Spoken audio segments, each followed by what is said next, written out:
बर्तमान समय पाणीपाग विभाग पक्षर मिलता लाटेस्ट खबर अनुजाई मौसुमी ओडिशा को जून 10 तारिख रु 12 तारिख मध्य आसीपे। पश्चिम ओडिशार ताती ज्वाल जलुवा बेले उपकूल में तापमात्रा कमिची सिना गुड़गुड़ी प्रभाव में लोक कलबल होती। झारसुगुड़ा पुणी थे राज्यर उत्तप्त सहर पलटि बेले एठारे दिन तापमात्रा 45.2 डिग्री रेकर्ड होईछि। आसंता काली उपकूल ओडिशार प्राय सहर तापमात्रा प्राय 40 डिग्री तलक खसिब।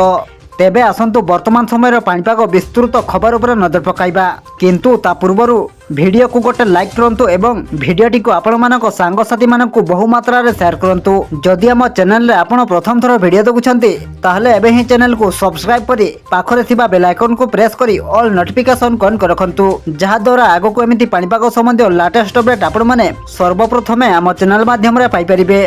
पाणीपाग विभाग पक्षर प्रकाशित रिपोर्ट अनुसार अधिक आर्द्रता जो तापमात्रा 50 डिग्री भली अनुभूत होउछि। राजधानी भुवनेश्वर दिन तापमात्रा आज 37.7 डिग्री रेकर्ड होइतिबा बेले आर्द्रता 70% रु अधिक रहिथिला।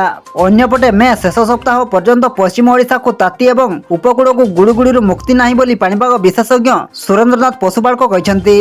तेबे जून प्रथम सप्ताह बेलू राज्य में प्राक मौसुमी वर्षा आरंभ हो पारे। विशेषकर उपकूल ओडिशा प्राक मौसुमी वर्षा जोगु पाग बदलिब और तापमात्रा कमिब।